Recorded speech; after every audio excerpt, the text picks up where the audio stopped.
ఇప్పటిదాకా చాలామంది చక్కటి విషయాలు చెప్పినారు.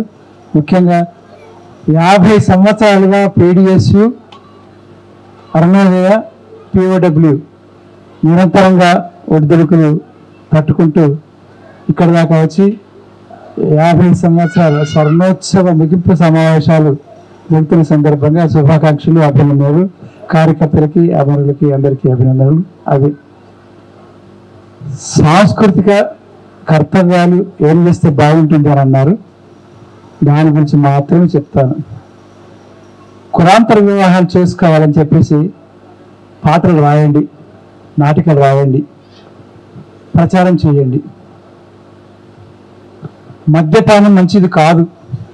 దానివల్ల కుటుంబ సమస్యలు చాలా, కుటుంబ పరిస్థితి పాడైపోతుంది. 40% ఆదాయం పాడైపోతుంది. మద్యపానం నిషేధించడం కోసం పనిచేయండి. అది స్త్రీల సమస్య కింద కూడా మారుతున్నది. దాని కోసం పనిచేయండి. స్త్రీలు పురుషులు సమానమే. అందువల్ల ఆడపిల్లని గవర్నమెంట్ స్కూల్కు, మగ పిల్లని ప్రైవేట్ స్కూల్కి పంపించడం కాకుండా ఇద్దరిని ఒకటే స్కూల్కి పంపించే ప్రయత్నం చేయమని మనం అక్కడ పాటలు, సాంస్కృతిక కార్యక్రమాలు చేయాల్సిన అవసరం ఉంది. అన్నం తినేటప్పుడు అన్నం ఎట్లా తింటున్నాం దాని గురించి చాలా వ్యత్యాసాలు ఉన్నాయి. సంస్కృతి మారడానికి కులాంతర స్నేహాలు ఏవైతే ఉన్నాయో, మా ఇంటికి మీరు రండి, మీరు వంట చేయండి, మీరు తినండి, మాకు పెట్టండి. మీ ఇంటికి మేము వస్తాం, మేము వంట చేస్తాం, మీరు తినండి మాతో కలిపి అని చెప్తే బ్రాహ్మణ ఇళ్ళల్లో, రెడ్ల ఇళ్ళల్లో, కాపుల ఇళ్ళల్లో ఎట్లా ఉన్నదంట మన ఎస్సులకు తెలుస్తుంది, బీసీలకు తెలుస్తుంది. బీసీల ఇళ్ళల్లో, ఎస్సీల ఇళ్ళల్లో ఎట్లున్నదో రెడ్లకు వాళ్ళకి తెలుస్తుంది. ఈ ఇంటరాక్షన్లో ఓహో ఇన్ని రకాలు వేసుకుంటారా బ్రాహ్మణులు, నెయ్యి, చట్నీ, పప్పు, కూరగాయ, ఒక ఎండుమిరపకాయ, ఆ తర్వాత సాంబారు, పెరుగు. అదే ఎస్ఐలో చూసి అరే ఏంటిది ఒకటే పప్పు ఇట్లా పోసుకుని అన్నంలో పోసుకొని తింటుంది, గింతే నా తిండి వీళ్ళది. అప్పుడు ఈ సాంస్కృతిక మార్పు, ఆహారంలో మార్పు వస్తుంది. ఆహారంలో మార్పుతే పోషకాహార విలువలు పెరుగుతాయి. అందువల్ల అదొక లెనిన్ కూడా ఏమన్నాడంటే వంట రూమ్ మానేయండి, వంట రూమ్ రద్దు చేయండి అని అన్నాడు. మనది కాదు కాబట్టి మా ఇంటికి మీరు రండి, మా ఇంట్లో వంట చేయండి, మనం అందరిగా తిందాం. అది కులాంతరంగా ఒకటే కులం అయితే తేడా తెలియదు.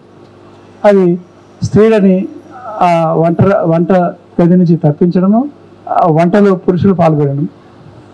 ఈ పురుషుల ఆధిపత్యం ఏదైతుందో పితృస్వామిక ఆధిపత్యము, దాన్ని స్త్రీల సమానత్వం కోసం చేయాల్సిన అవసరం ఉంది. ఉదాహరణకి ఇంటి పేరు అనేది ఇప్పుడు సర్టిఫికేట్లలో చదువుకుంటున్నప్పుడు తల్లిగారింటి పేరు ఉంటుంది ఆడపిల్లలకి, పెళ్ళైన తర్వాత అత్తగారింటి పేరు రాస్తూ ఉన్నారు. రెండు పేరు కలిపి రాసుకోవచ్చు కదా. అత్తగారింటి పేరు, తల్లిగారింటి పేరు కలిపి 20 రూపాయలు కోట్లో 50 రూపాయలు అఫిడవిట్ ఇచ్చేసి రాసుకోవచ్చు. అట్లా సాంస్కృతిక మార్పు తీసుకురండి. అలాగే బీసీలకు, ఎస్సీలకు, మైనారిటీలకు మధ్య సంబంధాలు అంటున్నాం. ఆ సంస్కృతిలో చాలా అన్నిటికన్నా ముఖ్యంగా విద్య అవసరం, చదువుకోవడం అవసరం. చదువుకుంటే కొద్దిగా తెలివి వస్తుంది, పుస్తకం చదువుకునే అవకాశం ఉంటుంది. అందువల్ల ఆధునిక విద్య అందుకున్న వాళ్ళకే ఆధునిక ఉపాధి కల్పన జరుగుతుంది, పోటీ చేసే అవకాశం వస్తుంది అన్ని రంగాల్లో. ఒకప్పుడు ఒక ఆయన ఏమన్నాడంటే, అరే ఏం మెడ మీద చేస్తావరా గాడిద కొడుక, నేను చెప్తే 120 మంది ఎమ్మెల్యే వెళ్తారా అన్న శిష్యులు అసెంబ్లీలో ఏమనుకుంటాం రానన్నాడు. ఆయన కూర రాజన్న ఈ పీడిఎస్, ఈ పిఓడబ్ల్యూ, ఈ అరుణోదయ సంస్థ నిర్మాణంలో ప్రధాన పాత్ర వహించినవాడు. ఇది సిరిసిల్లలో అన్నాడు. ఆంధ్రప్రదేశ్ 23 జిల్లాలుగా ఉన్నప్పుడు, ఉమ్మడి ఆంధ్రప్రదేశ్ ఉన్నప్పుడు జైల్లోకి వెళ్ళి కోర్టు కట్టుకుపోయాడు. 120 మంది ఎమ్మెల్యేలు కూరరాజన శిష్యులో, పీడిఎస్ శిష్యులో, అరుణోదయ శిష్యులో, పిఓడబ్ల్యూ శిష్యులో 56 ఉన్నారు. అదే కనుక వెంటనే అయితే ఇక్కడ ఉన్నటువంటి వాళ్ళంతా ఎమ్మెల్యేలు, ఎంపీలు, మంత్రులు, కేంద్ర ప్రభుత్వం, మీరందరూ సర్పంచులు, జిల్లా పరిషత్ చైర్మన్లు, ఆ తర్వాత ఇంకేమైనా అయిపోయేవాళ్ళు. ఎందుకు కాలేదు ఆ రోజు అన్నాడు. ఇప్పుడు జగదీశ్వర్ రెడ్డి పీడిఎస్పీ లాడు. జూలూరు గౌరీశంకర్ బీడీఎస్ పిల్లగాడు, మన దాకా పనిచేసిన కొప్పలేశ్వర్ బీడీఎస్ పిల్లవాడు, బొజ్జా భిక్షమయ్య పీడీఎస్ పిల్లవాడు. ఏమైపోయింది? అందరికి కలుపుకోలేకపోతున్నాం. మన సోల చిన్నది, మన తూకం 5 కిలోలదో 10 కిలోలు మన డబ్బా, లేదా మన సింగిల్ బెడ్రూమ్ అనుకో, ఆ సింగిల్ బెడ్రూమ్ అందరూ పడతలేదు, అది విశాలం అయితే లేదు కనుక వస్తుంటే వెళ్తున్న వేరే కాడ మనిషి పెట్టి చేసుకుంటాం. కనుక జేఏసీలు పెట్టాలి. జేఏసీ ఏంటి? ఇప్పుడు తెలంగాణకు ఒక మన అనుభవం వచ్చేసి జేఏసీ అంటే ఏంటిది? అరే ప్రపంచ కార్మికులారా ఏకము కండి అన్నాం కదా, మరి మనం ఎందుకు ఏకం కాలేదు? మేడే నాడు జేఏసీ పెట్టి అన్ని సిపిఐ సిపిఎం నక్సలైట్లు అందరు కలిసి మేడే నాడు భారతదేశ వ్యాప్తంగా 20 జనరల్తో జేఏసీ పెట్టుకొని ప్రతి సంవత్సరం 1,00,000 మంది 1 కోటి మందితో ప్రదర్శన చేస్తే ఐక్యత ఆత్మీయత పెరుగుతుందిగా, దాని ఏమైనా అభ్యంతరం ఉందా? అట్లాగే మార్క్స్ జయంతి, అలాగే లెనిన్ జయంతి, అలాగే 26 జనవరి, అలా 15 ఆగస్టు 9 జనవరి తేడా ఉన్నదా?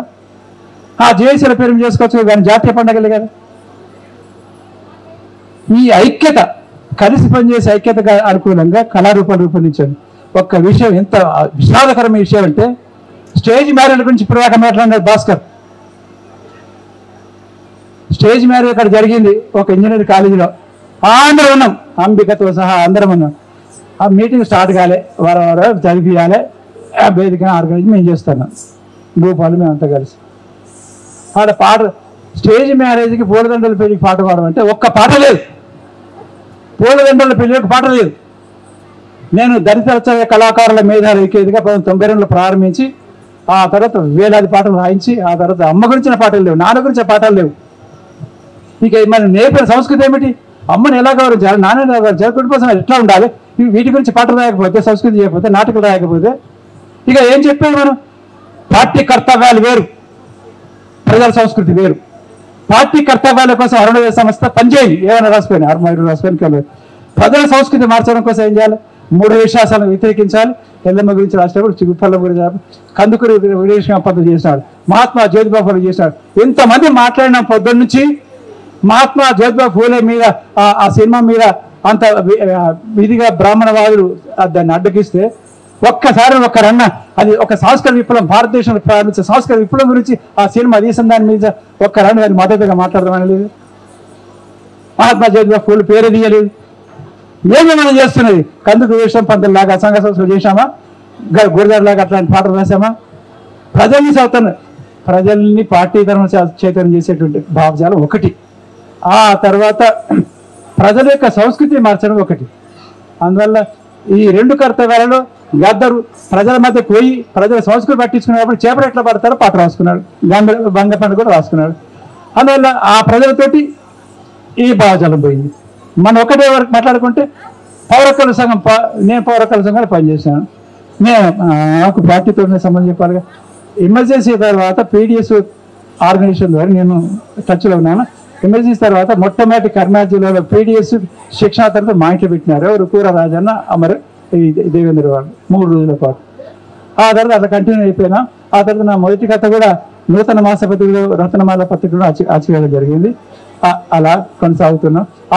ఆనాటి శిష్యులలో నా దగ్గర జరిగిన ఎలుగందుల పీడిఎస్ శిక్షా తరగతిలో పాల్గొన్న వాళ్ళు 2 చేతులు ఎత్తండి. మల్లేపల్లి లక్ష్మి కూడా అక్కడ స్టూడెంట్, అప్పుడు 10th ఇంటర్మీడియట్ చదువుతున్నాడు. అప్పుడు నేను అక్కడ ఉద్యోగం చేస్తున్నాను. మనము ప్రజల యొక్క సంస్కృతి మార్చాలి. ఎలా? కందుకూరి విషయంలాగా, మహాత్మా జ్యోతిబా ఫూలే లాగా 3 విశ్వాసాల వ్యతిరేకంగా. తర్వాత బ్రాహ్మణవాదం గురించో లేదు కుల సమస్య గురించి మాట్లాడుతున్నప్పుడు నేను మోహన్ భగవత్ గారికి ఒక విజ్ఞప్తి ఇస్తున్నాను. మోహన్ భగవత్ గారి పేరు అందరికీ తెలుసు అనుకుంటాం. ఒకసారి చేతులుతండి తెలిసిన వాళ్ళు. మోహన్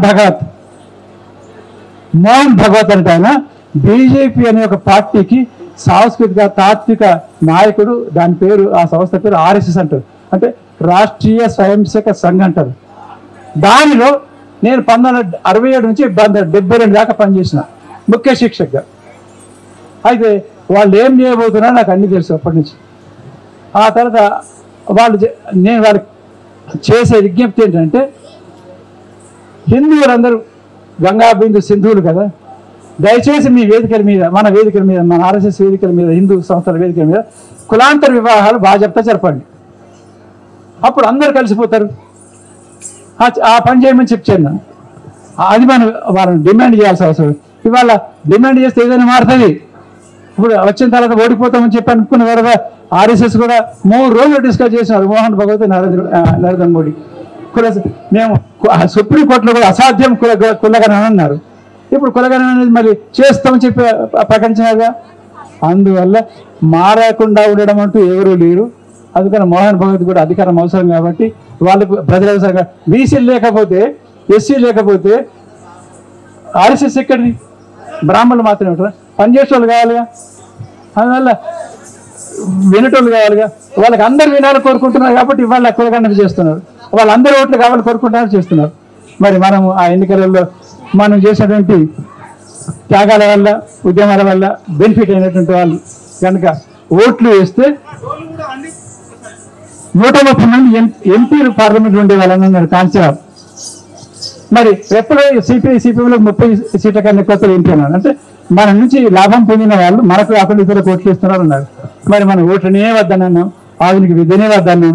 అందువల్ల మనం అవగాహనలు అన్నీ మార్పు చేసుకోవాల్సిన అవసరం ఉండేది. కొన్ని కార్యక్రమాలు ఇప్పుడు చెప్పినాను. ఏవి రేపటి సాంస్కృతిక విప్లవంలో ఏం చేస్తే బాగుంటుంది, ఎలాంటి కార్యక్రమాలు తీసుకుంటే బాగుంటుందో 2 చెప్పినాను.